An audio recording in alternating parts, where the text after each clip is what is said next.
So hello and welcome back to Goomad's Coins and Banknotes, and in today's video we're looking at some coins from medieval Kashmir.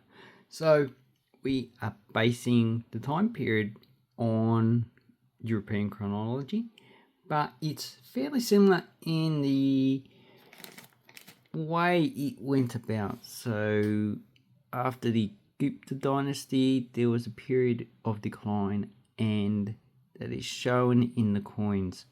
Although technologically they were still advancing slightly, unlike the Europeans, which lost a lot of their own technology.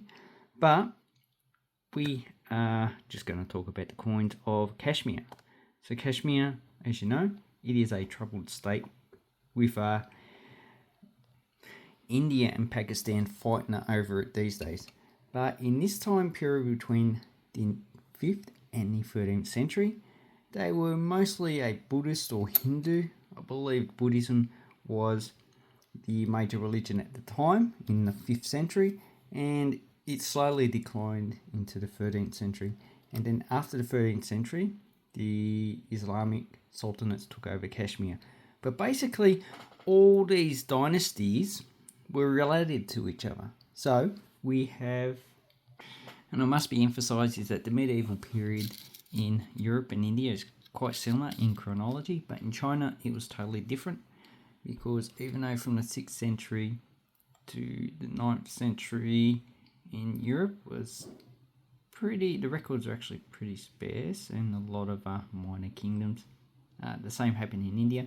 In China you had the what they classed as the most prosperous of the Chinese kingdoms, and that's the Tang dynasty from 3 to 900. Then after that you had a period of instability, but over about 3 to 400 years to the 1300s when the Ming dynasty took over. So we're getting off topic here. So these coins are called drachms or dramas. It depends on which language you use. So they are just stylized coins, are based on cushion designs. Although I don't have the sitting person, I do have a cushion coin here. This is from Kanishka the First, and it's roughly about, I can't remember the date, so around about 150. And after the cushions came crashing down in the 300s, there were a lot of coins, because the cushion coins were so widespread. There's a lot of derivative coins. A lot of them are not as good quality as this coin, even though it's poor because it's been well circulated. And the planchet looks like a heart shape. So these coins that were issued in Kashmir are just a continuation of the cushion coins. And so this side is sitting, this side looks like he's also sitting. So no, that side looks like he's standing. So it's more like a derivative of this type of coin, with the dress or the style of clothing that the cushions wore being this part here. But as you can see, it's quite stylized. So the next coin we have is a Yed Years, and this is also in a stylized version of a cushion coin, but there was only one type and this was it. Although, no, actually there might have been a few, but the most common type is this one. And this one's been held, so obviously it was used as a necklace by someone who's probably long deceased in the past. And you can tell it's not recent because it has a nice patina around it. And these ones would have been used roughly in the same area, probably slightly south than the later coins that were first issued, probably from 500. And the most common coin you're going to get from that period is the coins of Torama II. And they are pretty similar to this, although the inscription, so you have the inscription on the sides. The coins of Tamari have the inscription going around like the original cushion coins. And on the back we also have inscriptions on the sides, in which in the Tamara coins the inscriptions go around. We're going to have a look at the catalogue in a minute, and I'll show you what I mean. Okay, so at the same time period, what we have is we have different coins that circulated in different parts of India. But the silver coins would have been accepted in any place, and I wouldn't be surprised if you can find coin hoards with all these three coins here. So we have the Kashmir coin up north, and even up north of that, we would have the coins of Central Asia. So, and a lot of the ones of the Tarim Basin are probably based on Chinese coins. But due south, we have the Bull and Horseman coins. So this one has the horseman. Here we have an early version in silver, roughly about 6th, 7th century. And around about 12th century, we have them in bullion, so low base, and probably even just copper. These ones up here are copper or bronze. And lower down, we have a derivative of Sasanian coins. So these are the Ghanaian pesos. So here we have one of the Hun coins. So it's a lot larger, made out of silver, probably higher silver content than the ones issued later. So these ones circulated roughly around Gujarat. And here we have probably the last series of these coins, which are pretty much just dumps. And at the same time, we have the Delhi Sultanates, which roughly took over from about the 12th century. But they didn't take over in Kashmir. Kashmir has always been independent up until the Mughal Empire. But these coins would have, so this dates at the Islamic date. So to me, you only have a coin in India at the time that I believe these are similar to the coins issued by the Kola, and this is Raja coin. And these are called octopus coins. Not too sure what these would be called. These would be called like fancy man coins. But that's where the actual similarity ends, because the Kola coins were issued in southern India. And these most likely never circulated alongside, because there was a lot of coinage that was in between these that would have weeded out any bronze coins that would have circulated. So these would have been just local. Only coins made out of silver would have been accepted in long distance trade. That's what I've read about in coin hoards. And also read about widow mites and their circulation. Like the widow mites circulated for about 30 years.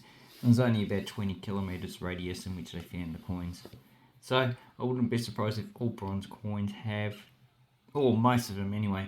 We have the Chinese cash coins, which these ones were in circulation before this time period. Actually, probably up to 600, so at the start of the issuance of these coins. And these ones would have been used all over the empire, although there probably would have been different mints that issued their own different types of coins. Okay, so here we have a gold Kushan coin for reference, and this is from Kanishka the First, so similar to that bronze coin. But on this side we have Greek, on this side we have, is that Brahmi? But as you can see, it's a stylized coin, and these were a unique design first implemented by the Kushans. Although, if I'm incorrect, can someone please correct me? Okay, so the first empire that issued these coins is the Gandhara dynasty. So we do have a date system here, but they issued more at the end of the time period, and these are the first ones. So if you look at the reference, coin of Kashmir, and this is probably an issue of Tamara. So as you can see, the inscriptions on the side, there's also an inscription around the side here, and this is probably a higher bullion or higher silver content than the later coins. Then we have the next empire, which took over, and that's the Kakota. So I'm going to butcher these because I don't know how to pronounce them. And the good thing about Wikipedia, it gives you a reference about the different places or different kingdoms around the place. So some of them would have been kingdoms, some of them would have been like this is Caliphate, and the Abbasids were over here. Then you had Chinese coins issued by the Tang Dynasty, so this is a more prosperous region. And this was in a period of turmoil. And here we have the low base, so these are probably more like electrum coins. They seem to be low base gold coins that were issued probably for the entire period, because as far as I know, there are a few monarchs that had their own names on them, but probably a lot of them are issued over a long time period just with the one name. Okay, the next empire, which is 855, and this is the Utpala dynasty, and that's the first coin that I'll have from Didiran, so one of the earlier coins of the dynasty, and that's at the end. So she reigned up until 103. Here's a coin that and it has the name of the reigning monarch. And down below we have all the kingdoms, and as you can see, the kingdoms always change, so this is a period of flux. And here we have the collars down below, and we have all the information. So these articles are good for just an introduction. So, and they also give references to people who actually done chronologies of these places. So here we have a close-up of the coin. It's actually quite nice. So you can see his head there, this is his body, legs, these are the feet, and these are supposed to be the hands and the inscriptions on the side. And here the guy's sitting, so we have the inscription along here, so these are probably his feet. It's a bit hard to tell. And then we have the Lohara dynasty, so this is the last one. And we had the Ghaznavids who were coming up. So all here was pretty much just Islamic dynasties. And okay, so a few hours later, I'm back. My wife said, give me dinner or else it's your last night on earth. Anyway, so we were talking about the Lohara dynasty, and this is one of the coins. So this is one of the last coins from Harshadeva, and as far as I know, I've not found any coins that are dated later than this. So it is more line driven, so you can clearly see the legs. The dots have replaced all the little lines that were there, and he looks like an alien. So there, it looks like an ant head or something. And this guy's on a horse, so this is probably one of the ever coins. He looks like he's on a horse. There's his head there, he's holding a spear. Looks like the two legs of the horse. It could be just him standing. That's it. And the inscription goes around. So obviously these are probably more derived from earlier coins, but they are basically still the same. And they're probably just billion. So that's those coins. And if you want to find out more about these coins, you can go to this website, Zeno, and it has, so these are the earlier coins. Then we have the later coins. And here's the Kushan coin. And references for the photo goes to the person who uploaded it. And there's a lot of information you can find about the designs on the coins. But there's actually not a lot of written information. So if you wanted to find out information about these coins, the Numismatics International Bulletin, Volume 12, Number 3, so that's 1978. Wow, that's quite a lot. This information is still relevant, even though is it 50 years old? No, I think it's 47 years old. So here's you go down to page 69, and this was written by Kenneth West in the Netherlands. Okay, but the English is quite good. So all this stuff's in English. There's no real point in writing any of these texts in other languages anymore, because English is the dominant language around the world for scientific publications. And this is a bit scientific.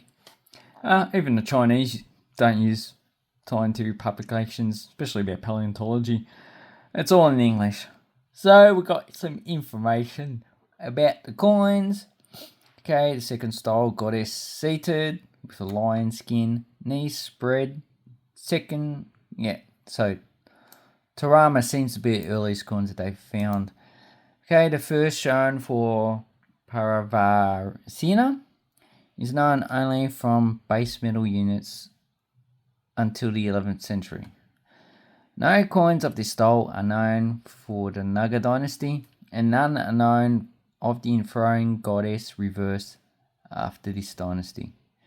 Okay, so so that's all the information. You can download it for free, and if you want to, subscribe to the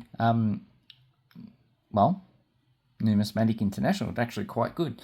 So the next thing we have the coins, and this is just giving you the transliteration of the characters. So we've got Toramana. See, I can't pronounce for crap. So we've got inscriptions on this side and on this side, and also we have inscriptions here and here. And these coins here are probably for the base gold variety. So it looks like a nice pretty girl in a dress. This one looks like a bird looking that way. There's its mouth. And I don't really want to know what that is.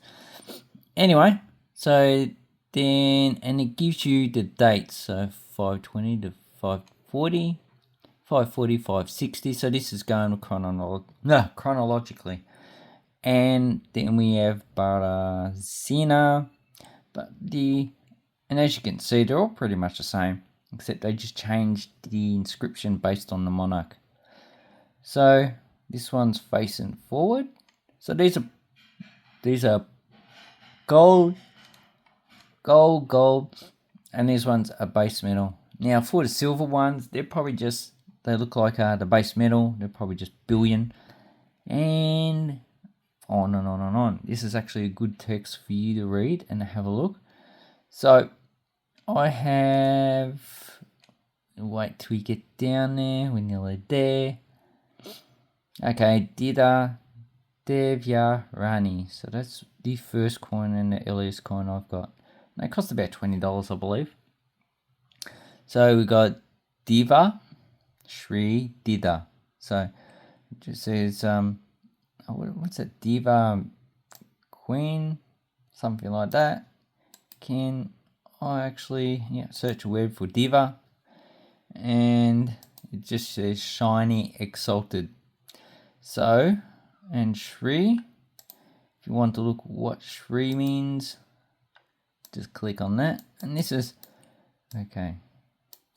No, is it gonna? Okay, so it's not gonna. Okay, so obviously a lot of the text is not gonna. So anyway, that's how you find out what these words mean. So maybe just look up Shri.